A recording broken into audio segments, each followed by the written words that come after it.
yang tenggelam di perairan Teluk Bone kemarin. 3 penumpang diantaranya ditemukan dalam kondisi sudah meninggal dunia.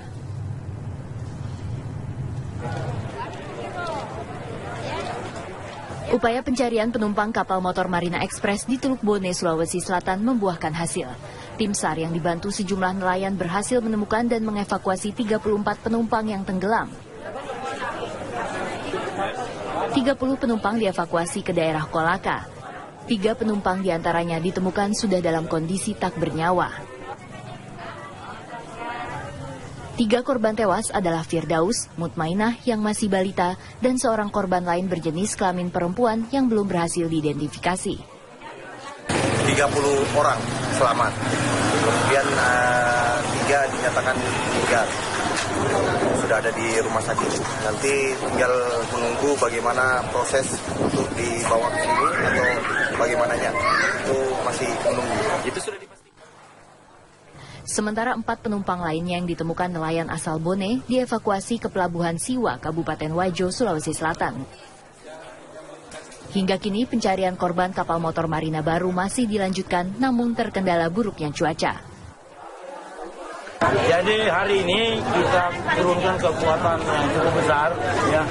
Itu ada bantuan dari TNI Angkatan Udara berupa 1 unit pesawat fixing, ya, CN, untuk mengadakan setting di Teluk Bone, dan 1 unit dari perusahaan sendiri Marina. Kemudian kita juga menurunkan 1 kapal SAR, yaitu Kacammarang, KM kapal SAR Pacitan. Kapal Marina hilang kontak dan diduga tenggelam setelah dihantam badai dan angin kencang dalam perjalanan dari Pelabuhan Kolaka, Sulawesi Tenggara menuju Pelabuhan Siwa di Sulawesi Selatan pada pukul 11 waktu Indonesia Tengah 19 Desember kemarin. Berdasarkan manifest, kapal ini mengangkut 116 penumpang termasuk kru kapal. Dari Sulawesi Tenggara dan Sulawesi Selatan, tim TV One mengabarkan. Pemirsa, 4 penumpang kapal motor Marina Baru 2B berhasil selamat setelah ditolong oleh nelayan. Keempatnya langsung dievakuasi ke Pelabuhan Siwa dan selanjutnya dirawat di Rumah Sakit Umum Siwa, Kecamatan Pitum Panua, Kabupaten Wajo.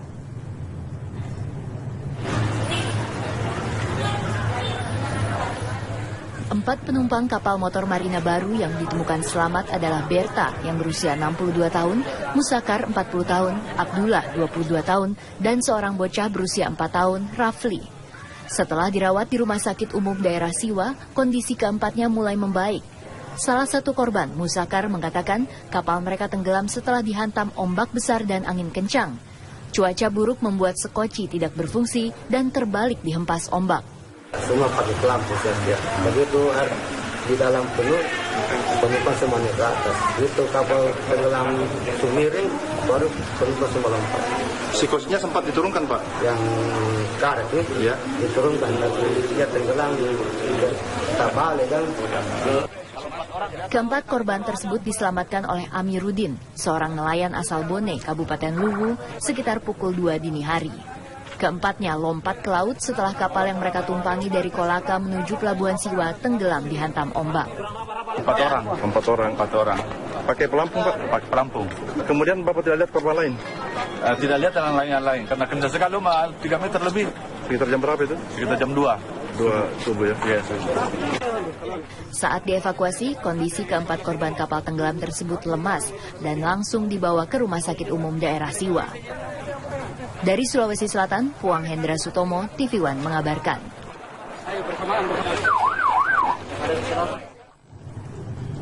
Posisi terakhir kapal motor cepat Marina Baru 2B dari Pelabuhan Kolaka, Kota Sulawesi Tenggara yang hilang kontak saat menuju ke Pelabuhan Siwa, Wajo, Sulawesi Selatan hingga kini belum diketahui. Upaya pencarian masih terkendala oleh cuaca buruk.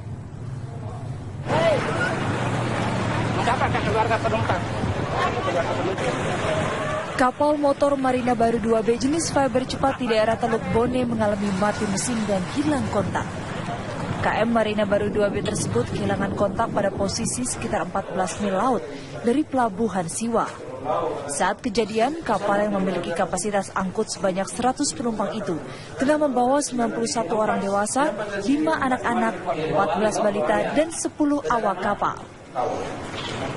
Satu armada PT Blibis Putra mengalami mati mesin dalam pelayaran dari Pelabuhan Kolaka menuju Pelabuhan Siwa. Kapal tadi berangkatnya itu dari jam 12.00. Seharusnya dia tiba di Pelabuhan Siwa itu jam 15.30 atau paling lambat jam 16. Sementara itu, tim Basarnas, TNI, dan Polri sudah mendirikan posko di Pelabuhan Siwa. Kapal Basarnas Pacitan saat ini juga diberangkatkan menuju lokasi. Namun, salah satu kendala saat proses evakuasi adalah cuaca yang buruk. Dari Kabupaten Wajo, Sulawesi Selatan, Puang Hendra Sutomo, TV One mengabarkan.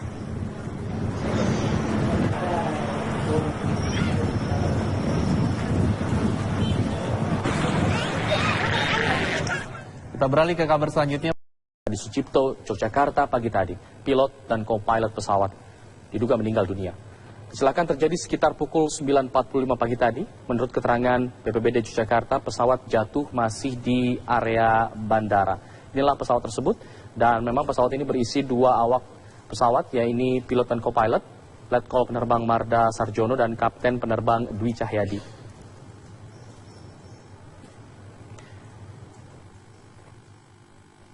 Dan kini kita akan mencari tahu seperti apa sebenarnya kronologis dari jatuhnya pesawat T-50I ini. Kita sudah terhubung dengan Danlanut dari Adi Sucipto, Marsma Imran Baidirus. Selamat siang, Pak Danlanut. Halo. Selamat siang, Pak Imran.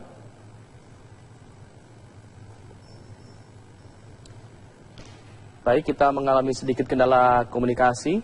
Kita akan mencoba menghubungi rekan kami, teman-teman dari Biro Jogja yang sudah berada di Bandara Adi Sucipto, Yogyakarta. Ada Rendra Kusuma di sana. Rendra? Baik. Rendra, seperti apa kondisi terkini di sana? Ya, Afat, memang pasca jatuhnya pesawat jenis T-50 di Lanut Adi Sucipto. Saat ini saya berada di Bandara Adi Sucipto komersil, dan memang terpantau saat ini sendiri seluruh penerbangan di bandara komersil ini tidak terpengaruh, dengan kata lain berjalan secara lancar. Dan memang tadi sekitar pukul 9:40 pesawat jenis T-50I lebih tepatnya jatuh di sekitar landasan udara Adi Sucipto, dan hingga saat ini kami memang masih belum mengetahui secara pasti penyebab dari jatuhnya pesawat tersebut. Dan 2 dari pilot mereka, yakni Letkol Penerbang Marda Sarjono dan Kapten Penerbang Dwi Cahyadi, tewas akibat insiden tersebut. Dari keterangan saksi mata, memang pesawat tersebut jatuh saat sedang melakukan manuver di udara dan akibat posisi yang terlalu rendah. Namun apakah memang benar kronologi seperti itu, memang perlu dikonfirmasi kembali kepada pihak yang dari Angkatan Udara bagaimana kronologis yang terjadi sebenarnya. Dan saat ini sendiri dapat kami kabarkan proses evakuasi sendiri masih terhadap pesawat masih berlangsung dan dengan dijaga oleh aparat. Dan kami juga dapat informasikan bahwa seluruh akses menuju ke pameran Dirgantara Airshow tersebut ditutup oleh petugas. Seluruh warga tidak bisa memasuki area tersebut karena memang sedang berlangsungnya proses evakuasi terhadap pesawat tersebut. Baik, Rendra. Terkait konfirmasi yang tadi Anda pertanyakan, kita sudah terhubung dengan Danlanut Adi Sucipto, Marsma Imran. Selamat siang, Pak Imran. Selamat siang, Mas. Ya, Pak Imran, apakah sudah ada keterangan terkait apa sebenarnya penyebab dari jatuhnya pesawat tempur T-50 ini? Baik, memang telah terjadi satu musibah terhadap salah satu pesawat yang ikut di dalam kegiatan acara Gebiar Dirgantara di Lanut Adi Sucipto, Yogyakarta, yaitu pesawat T-50 dengan kode Tango 5007. Dengan 2 awak pesawat pada pukul 09.53 waktu Indonesia bagian Barat. Dan pada kejadian ini 2 pilot gugur. Sedangkan untuk korban di darat sampai saat ini belum ada dan tidak ada kebetulan karena memang lokasi jatuhnya ada di dalam halaman Akademi Angkatan Udara yang jauh dari posisi populasi masyarakat. Pak Imran? Sedangkan untuk penyebabnya sendiri, ya, sampai saat ini kita belum bisa memastikan, memberikan kesimpulan, karena tentunya hal ini akan menjadi kompetensi dari tim investigasi Mabes Angkatan Udara. Baik. Yang pada kesempatan pertama nantinya akan menuju Yogyakarta untuk menindaklanjuti penyebab-penyebab kecelakaan tersebut. Baik Pak Imran, pesawat ini yang jatuh tentunya sudah melalui proses pemeriksaan sebelumnya, sebelum melakukan atraksi. Dari laporan Anda terima, kondisi pesawat memang layak untuk terbang, Pak?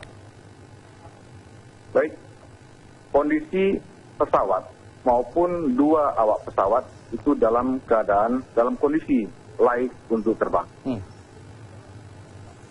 Baik, untuk pilot dan co-pilot sendiri, pengalamannya seperti apa, Pak? Apakah mereka memiliki jam terbang yang cukup atau seperti apa? Kedua penerbang ini termasuk penerbang senior dan salah satunya penerbang utamanya adalah menjabat sebagai Komandan Skadron 15 yang memiliki jenis pesawat T-50 ini. Tentunya ini sudah sangat berpengalaman. Baik, untuk rencana proses evakuasi sendiri seperti apa, Pak? Karena sejauh ini bangkai pesawat dikabarkan masih berada di lokasi jatuhnya pesawat. Untuk pesawat sendiri, karena memang mengalami rusak berat, sehingga untuk memudahkan nanti tim investigasi untuk melihat situasi yang sebenarnya, membuat analisis, tentunya kita akan menglokalisir dulu lokasi ini untuk memudahkan nantinya bekerjanya tim investigasi. Sedangkan untuk awak pesawat sudah kita tindak lanjuti secara prosedur kesehatan dan saat ini posisinya ada di Rumah Sakit Pusat Angkatan Udara Harjo Logito, Yogyakarta. Baik, terima kasih Pak Imran sudah berbagi informasi bersama kami di Kabar Siang. Kita akan tunggu bagaimana hasil dari penyelidikan tim TNI.